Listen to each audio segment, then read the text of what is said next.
You want to be showing them that you have ideas. You want to be showing them you're a problem solver. You want to be showing them that when you are in the room, you are someone who gets things done. And that is what today's episode is about. It's about me helping you cultivate the inner confidence and courage you need to be an underdog in a room full of people and still show up with so much confidence and so much leadership through the level of contributions that you are making in the room. Welcome to The Art of Speaking Up, a podcast that helps professional women access the limitless potential that lies within them. I'm your host, Jessica Guzik, and my mission is to help you find that spark inside you that has the power to transform your career in ways you may not have thought possible. I'm so excited that you're here. And now, on to the show.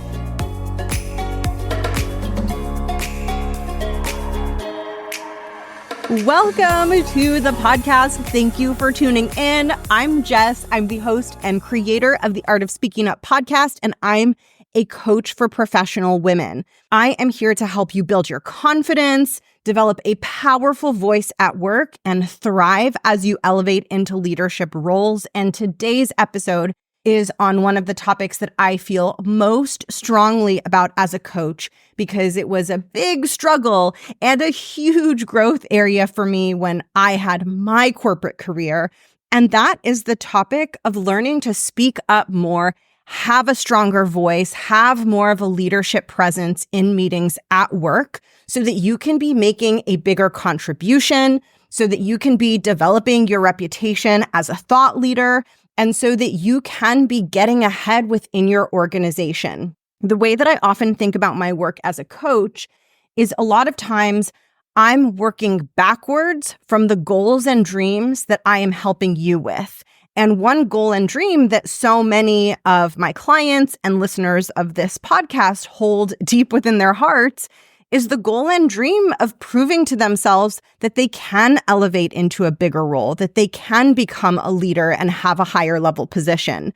And so when I'm thinking about helping you with a goal like that, one of the things that I'm doing is really working backwards and thinking about like, okay, if that's your goal and dream, then what is the reputation that you need to have within your company, and what's the impact that you need to create within your company in order for you to attain a bigger leadership position?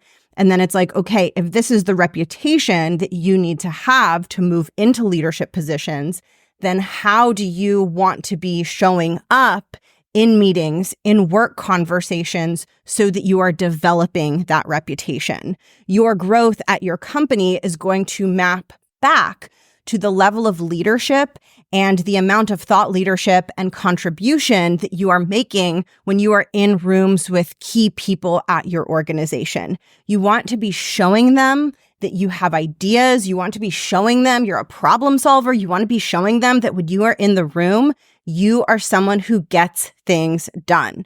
And today's episode is all about helping you grow your courage and grow your confidence so that you can do that. Because if you're anything like I was when I was in my 9-to-5 career, especially at the beginning when I was very much struggling with this, speaking up and sharing your thoughts at work, like in a meeting room, especially if there are people in that room who have many more years of experience than you, and there are many people in the room who have many more years of experience than you, it can feel absolutely terrifying.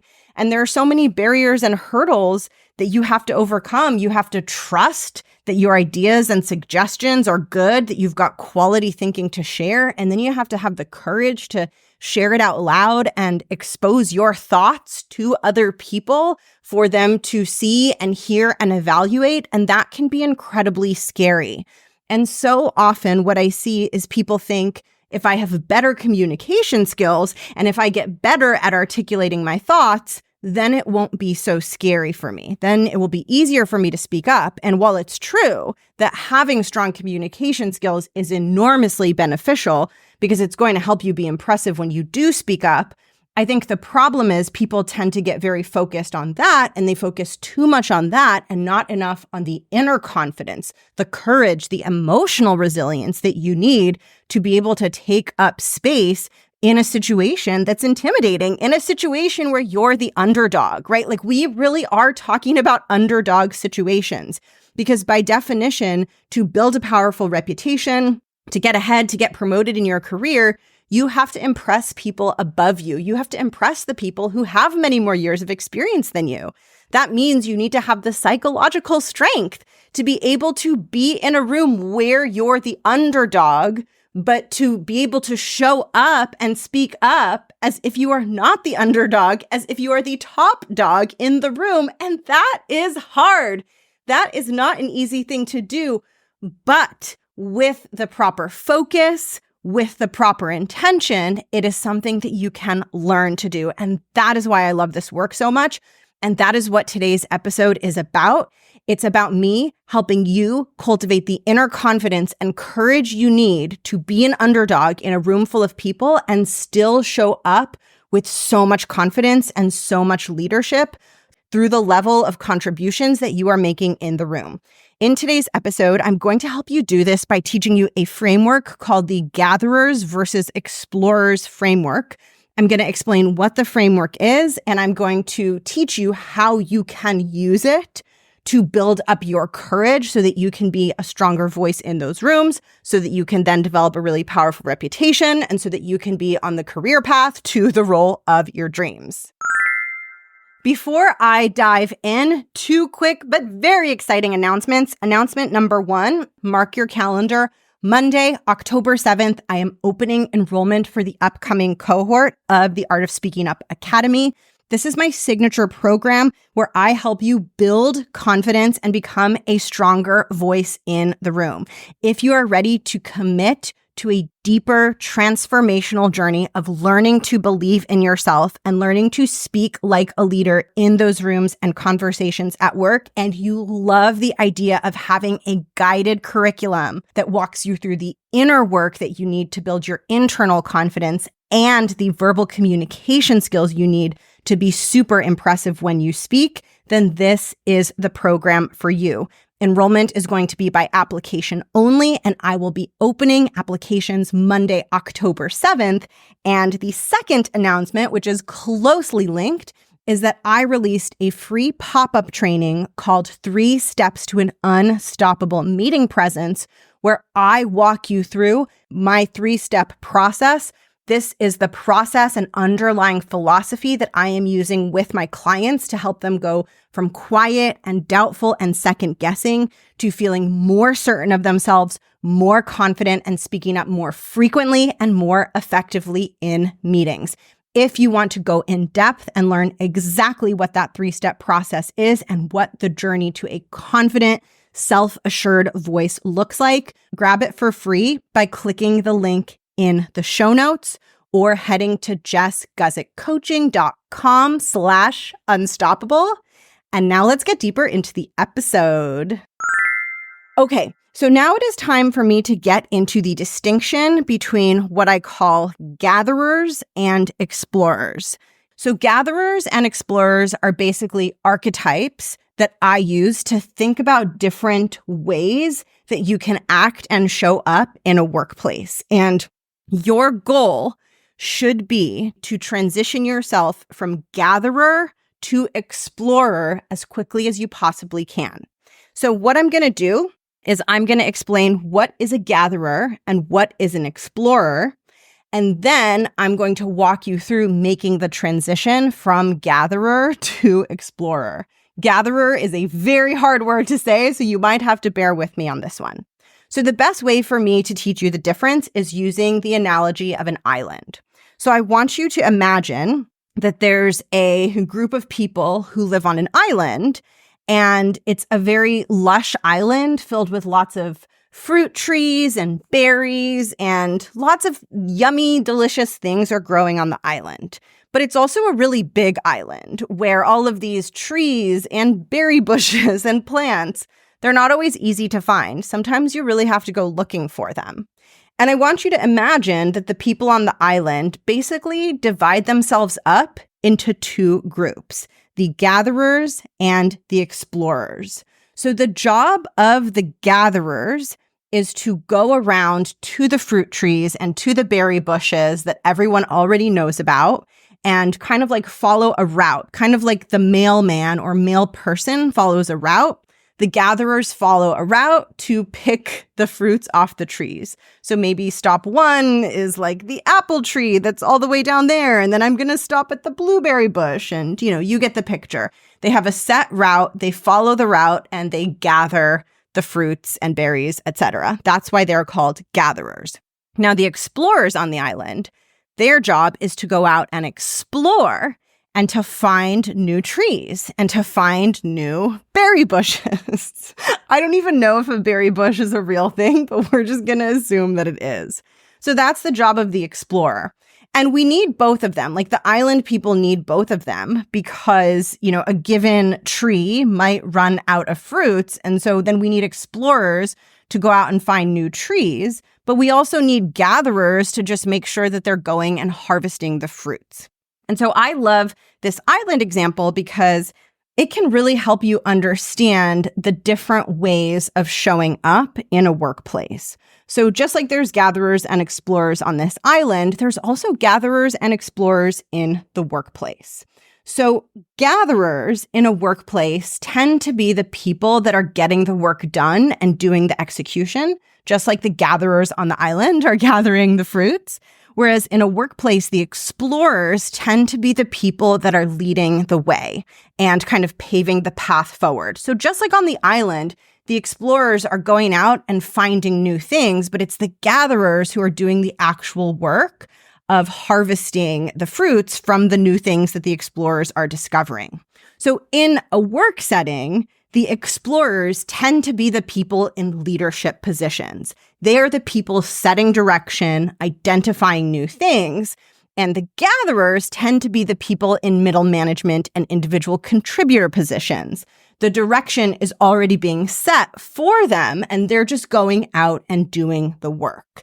Now, I want to share some key characteristics of explorers versus gatherers in a corporate setting so you can start to identify, are you more of a gatherer or are you more of an explorer? And the goal of this episode is to help you move towards becoming an explorer and to give you the courage to do so, which we're going to talk about in a little bit. But first, telltale signs of gatherers. Gatherers are good at getting things done. Like you ask a gatherer to go get something done, they will get it done. They will figure it out. They will get it across the finish line. They're very, very good at execution.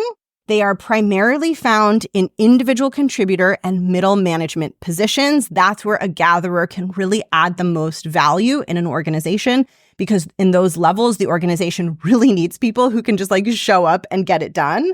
And lastly, gatherers like to lean on their intellect in order to get things done. So in a corporate setting, it's very much like the thing that I'm using to get this done is my brain and my smarts. I'm going to figure this out. I'm going to map this out. I'm going to plan this out and I'm going to do it. I'm going to lean on my intellect to help me do it. Okay, explorers tend to be better and stronger at setting vision and leading. So rather than doing the work, they're pointing the way and they're kind of shining that light on the path forward. They tend to be found in higher management and executive leadership positions. They aren't spending the bulk of their time doing, and executing. They're spending the bulk of their time setting vision and getting people back on track with the vision when people fall off track. But one of the biggest differences between an explorer and a gatherer in a corporate setting is that while a gatherer is relying on intellect in order to be really effective at execution, an explorer is going to rely on courage. So these are two different muscles. The gatherer needs intellect in order to figure out, okay, how do I execute this thing that my boss has asked me to do? Whereas the explorers need to have courage to trust their direction and trust the vision and direction that they are offering to their team. This is really, really important because a lot of times when people are making the transition from gatherer to explorer and they're trying to change their reputation from someone who's really good at just getting things done to someone who's a leader, they tend to underestimate the transition of going from leaning on intellect to leaning on courage. It's not something that gets talked about. It's not something that's top of mind. And so because a lot of people aren't aware that that's a component of the transition, they struggle in the transition and they think it's because they're doing it wrong or they don't have leadership potential. But in reality, it's because they haven't properly set themselves up to make the transition. Now, as you can probably pick up on, the goal is to transition from gatherer to explorer if you want to have that path towards executive leadership. And one of the main places that you will make that transition is in meetings. The way that you behave in a meeting is going to be different if you're a gatherer versus an explorer. If you're a gatherer in a meeting, your mindset is like, okay, if there's something for me to do here, I will get it done, right? So if someone asks a question about my area of expertise, I will answer the question. If someone gives me a next step or a to-do, I will add that next step to my to-do list and get it done, right? Like you're in that gatherer mentality. Whereas when an explorer is in a meeting or a conversation, they're not thinking as much like, okay, what's my next step? What's my area of expertise that I can contribute? They're thinking bigger picture about like, why are we here? What are we doing for the organization? Where are we trying to go? And how can I use my voice and my leadership skills to help us get there?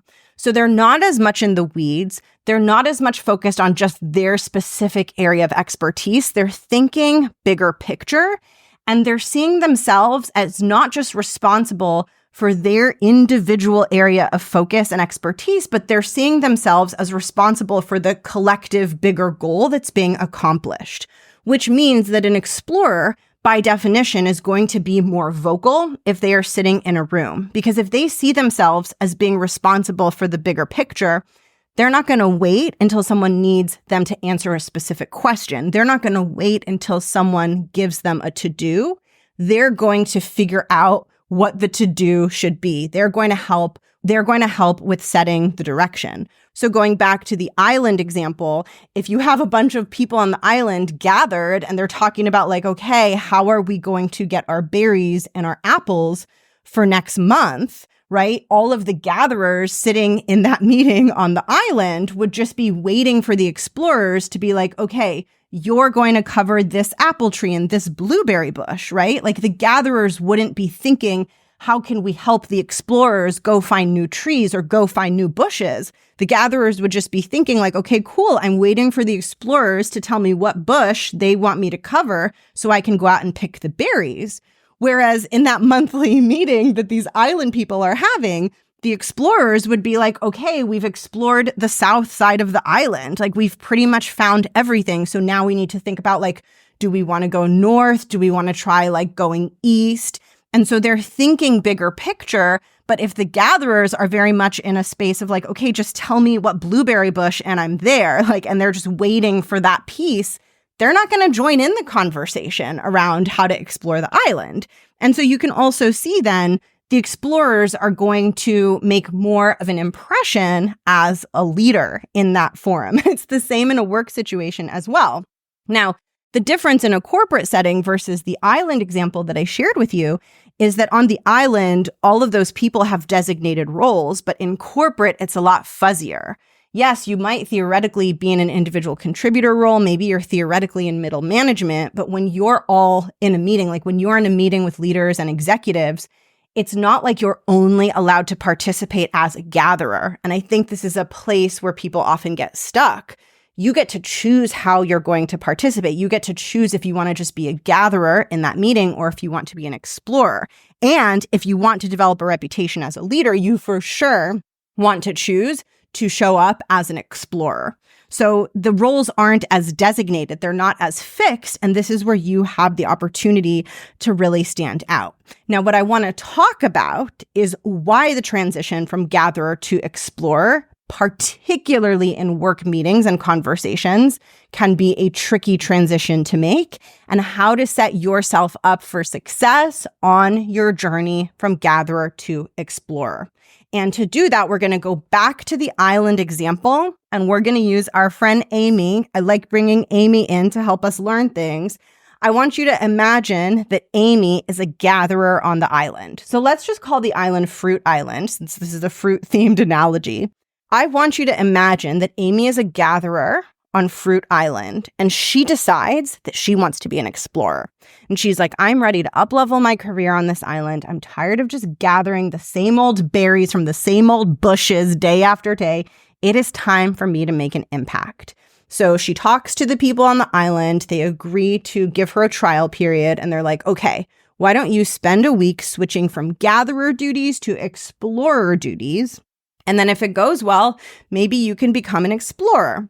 So Amy gets up Monday morning for her first day being an explorer, and instead of her going down her designated path to gather the berries, she goes to another area of the island. And she's never done that before. She spent her entire career going down the same path, visiting the same berry bushes day after day. And for the first time ever, instead of turning left, she turns right. And what she sees up ahead is a fork in the road where there are 7 different directions she can go down. And all of a sudden, she feels so overwhelmed because she is so used to knowing exactly where to go. And she sees these 7 forks in the road, and suddenly she's filled with fear and uncertainty, and she feels frozen, and she starts thinking, what if I choose the wrong path? How the heck am I supposed to know what path to choose? And all of a sudden, she's flooded with overwhelm. She starts doubting herself and not knowing what path to choose. And then she thinks to herself, gosh, I feel horrible. I feel stressed. I feel overwhelmed. I don't know what path I'm supposed to choose. I must be horrible at this. I must be terrible at being an explorer. I was probably just made to be a gatherer. And so she turns around and she comes back to the island and says, you know what? I was really bad at that. That did not feel good. That was really uncomfortable. That is not for me. And so I'm just going to go back to being a gatherer. Now, this happens a lot with listeners of my show when they're trying to be more of a leader. You want to step out of your comfort zone. You want to have a bigger, stronger voice in meetings. And so you kind of do what Amy does, where you're like, okay, I'm going to challenge myself to go out and be an explorer. But then when you go out and get there, it feels scary. It feels intimidating. It feels overwhelming. And then you think, gosh, I must be really bad at this. Like something must be wrong with me. Everyone else in this room is so calm, cool, and collected. Why am I so overwhelmed? What's going on here? I probably am not good at this. Like there's probably something different about me. And maybe I should just forget about my dreams. I don't really need all this growth. I don't want to become a leader. Like maybe I should just stick with what I know rather than reaching for this thing that I don't seem to be good at. Now, here's the trick of this. And here's what's so important to understand about this. I mentioned before when I was explaining the difference between gatherers and explorers that gatherers tend to lean on intellect to get things done, and explorers will tend to lean on courage to get things done. So there's a reason for this. It's because gatherer duties aren't as emotionally scary as explorer duties. Gatherer duties are more intellectually challenging, right? So if a gatherer is gathering the berries on the island, they might have the intellectual challenge of how do I visit twice as many bushes in one day so I can get twice as many berries in the same amount of time? That's a very intellectual question, right? Whereas explorers on the island are okay, I have to go to this part of the island that I've never been to. I have to decide which direction to go in. I have to not get lost. If I encounter a wild animal, I have to make sure it doesn't eat me, right? So they're not as much solving intellectual problems. They're having to be really courageous to go out and do those things. And what happens a lot when you are trying to transition from gatherer to explorer, you're trying to have a voice in meetings, you're trying to establish your reputation as a leader, is you do exactly what Amy did in the island example. You take your gatherer skill set and your gatherer habits, and you assume, I can just take all these skills and habits, and this explorer job will feel the same, right? I will just use my intellect and I'll use all the same things that I usually use, and that will help me be an explorer. But being an explorer is a fundamentally different skill set. And part of the skill set of being an explorer, which is not part of the skill set of being a gatherer, is that you are good at remaining adaptable in the face of discomfort. Because as an explorer, you're going to encounter discomfort and scary unknown things way more than a gatherer. A gatherer who goes down the same path every day picking the same berry bushes is not going to be confronted with as many scary, hard, uncertain things as an explorer who is going out to a new area of the island where they don't know what's there, where they don't know the exact path, where they don't know what they're going to encounter. I really want you to think about this. Like, an explorer could spend a day, a week, a month exploring part of the island and coming back empty-handed, right? Imagine how scary that feels to come back to the island and be like, guys, I spent like a month trying to help us with this and I got nothing. I have nothing for you. And like, this is something that happens with leaders in corporate all of the time. Leaders in corporate have to be willing to go put a stake in the ground, not knowing if it's going to work, not knowing if it's going to yield results, right? So often companies make acquisitions, they launch product lines, they try to expand, and it fails. They expend resources and energy and all of this effort, and it fails. They turn up with nothing. This is one of the key reasons of many reasons why being an explorer is so hard and is so scary, because the results are not guaranteed. The path forward is not known. And so when the results are not guaranteed, the path forward is not known, as an explorer goes out to do their job, they're going to experience uncertainty and emotional discomfort way more frequently than the gatherer, because they don't know where they're going. They don't know how it's going to turn out. They don't have certainty that they're doing it right. Like a gatherer, when a gatherer goes out and picks the berries, they get that certainty of knowing they did it right. They know where to go, and they have that confirmation that they did their job correctly. That is a luxury not available to an explorer. So when an explorer is doing their job, if they're doing their job well, they're not going to have that feeling of like, yes, I know I'm doing it right. They might have it once in a while, but they're not going to have it nearly as frequently as a gatherer would have that feeling. And so I want us to now think about what this means when you're making the transition from gatherer to explorer. If you want to be an explorer, but you expect it to feel the same as when you're a gatherer, this is where you're going to get stuck. Because as a gatherer, you have confirmation that you're doing it right. You know where you're going, you know what to do. So then you go into trying to be an explorer, and your brain has this unconscious expectation. I should feel like I know what I'm doing. I should know that I'm doing it right. I should feel pretty certain on the path ahead. Because that's how you've been used to feeling. Like, that's what you learned, that's what you know.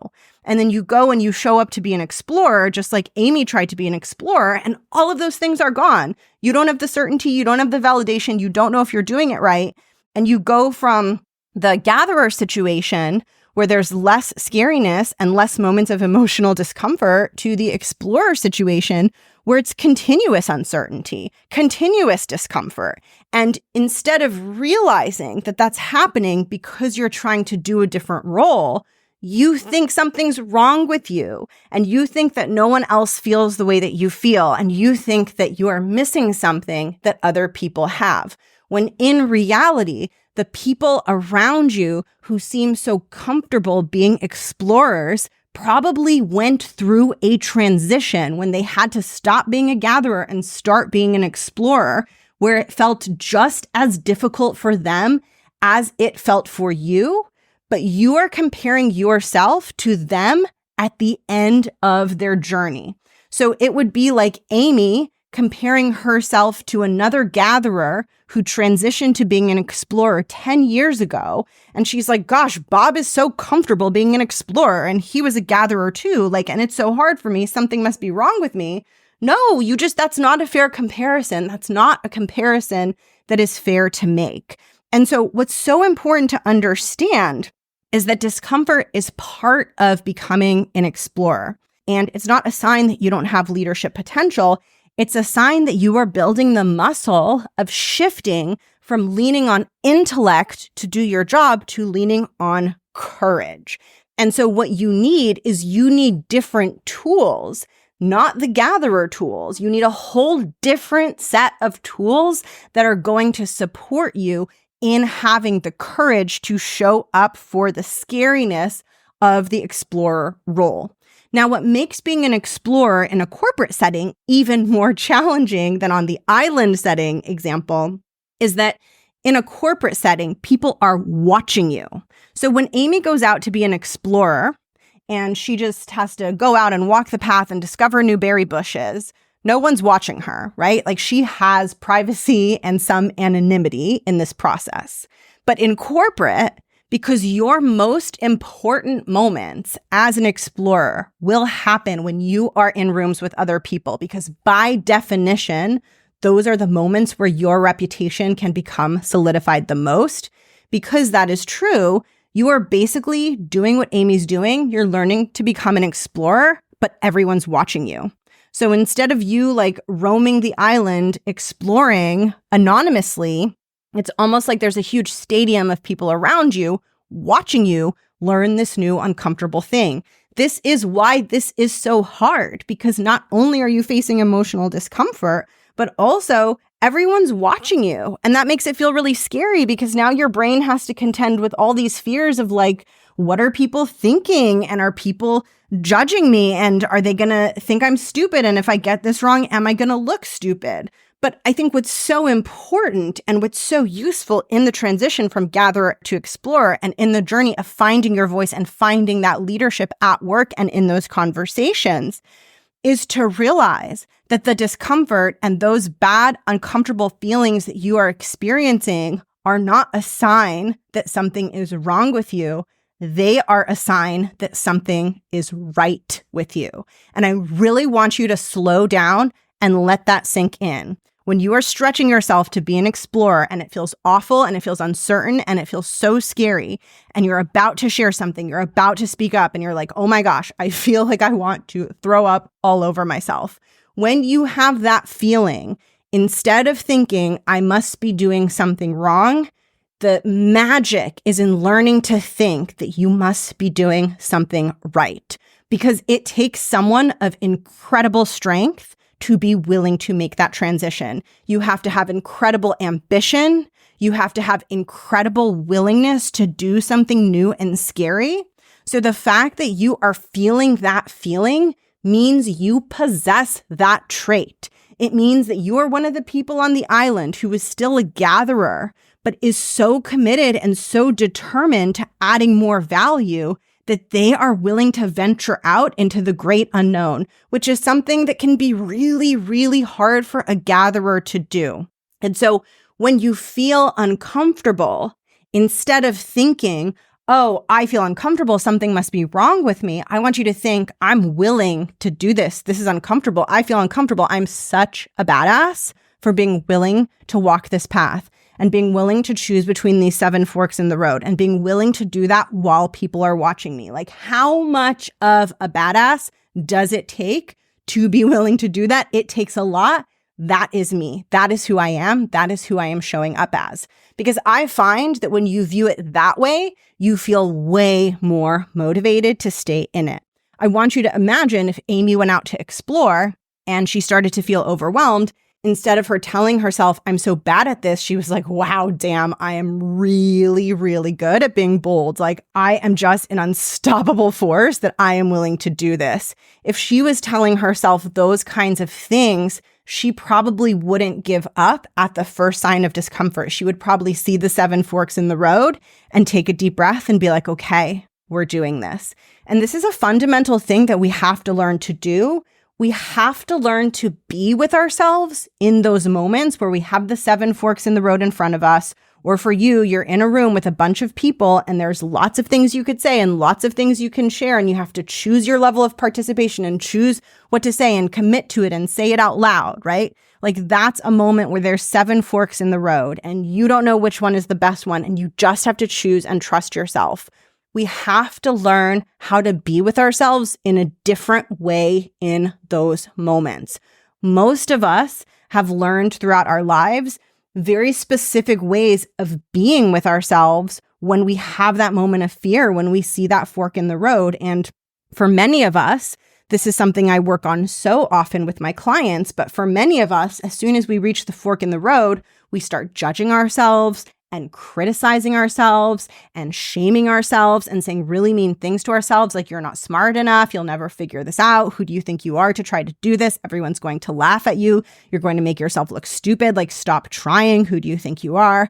That is how we are used to being with ourselves in those moments, right? And think about what we actually need in that moment to have the courage to make the choice to take a step forward. What we actually need is to think of ourselves as bold. What we actually need is to offer ourselves encouragement. What we actually need is to offer ourselves a sense of internal safety and comfort and tell ourselves, like, it's okay. I've got this one step at a time. I can totally do this. And it is that shift of learning to go from being negative and criticizing yourself for having an expected, normal, human and professional experience to being able to have your own back, to encourage yourself. That is the internal psychological muscle that is going to enable you to consistently change your behavior and to speak up enough times that it starts to become more natural and organic, and that it starts to build the reputation that you want to have in the workplace in a way that feels really good to you. Just like if Amy's on that island and she explores for long enough and she tries enough forks in the road and she's able to stay in that process long enough, she is eventually going to run into gold. She's going to run into like, oh my gosh, what's like the best thing? An avocado tree. And she's going to come back to the people on the island 3 months later and be like, everyone, you will never believe what I found. It took a while. I had to go through so many forks in the road. There were so many wild animals trying to attack me and so many days where I didn't find anything, but I stuck with it. And everyone, you know what I found? A freaking avocado tree. Tonight, we are eating guacamole, right? Like Amy gets to have that moment because she put in the work. And that's what happens in corporate. You put in the work, you share your ideas, you take on a leadership role in the room. And it's not like every meeting is a breakthrough and every single thing that you share changes your career. But each thing, just like in Amy's situation, it adds up and it adds up and one thing compounds on top of another. And then at some point, it leads to a breakthrough moment. It leads to a massive result that you get to take credit for because you were the one showing up as a leader. And all along the way, through that process, you were building and solidifying the reputation as someone who shows up with thought leadership and who shows up and gets things done. So that is the shift that you want to make from gatherer to explorer. And the most important thing that I want you to take away from this episode is that it is the internal psychological strength that is going to support that, and that it is normal if stepping into being an explorer feels very uncomfortable. That doesn't mean that you are doing something wrong. It means you are doing something right, and you simply need different tools that are newer, more different than what you've been leaning on to help you accomplish that. But you are totally capable of doing it. I have gone from total gatherer to major explorer in my corporate career, and I have watched so many women make the transition, not because there's something special about them, not because like they have something that you don't have, but because they were willing to build this muscle and they were willing to learn to approach uncertainty and approach the inherent scariness that comes with leadership in a new and different way. They were willing to relearn how they psychologically approach things so that they could thrive in the face of greater challenge and uncertainty. And that is something that any human can learn to do. Thank you so much for tuning into today's episode. And if you want to make this transition from gatherer to explorer and you want my help doing the inner work to build the courage, to learn new ways of responding to challenging situations so that instead of them overwhelming you, you can rise to the occasion, This is what I help you with inside my group program, the Art of Speaking Up Academy, and I would love for you to join me in the next cohort. You are going to spend the first half of the program building that inner psychological strength and growing your confidence so that you can handle those explorer duties and so that you can have that powerful voice at work. And then you are going to spend the second half of the program refining your verbal communication skills so that as you become an explorer and speak up and let people hear your voice, you sound crisp and polished and super impressive when you speak. If you're ready to join me, number 1, add yourself to the waitlist by clicking the link in the show notes. And number 2, listen to my free training, 3 Steps to an Unstoppable Meeting Presence, which will help kickstart your journey and will teach you more about the transformation that you can expect to undergo inside the Art of Speaking Up Academy. I will link both of those in the show notes. Thank you for being here. This was so much fun to record, and I will catch you in the next episode. Bye.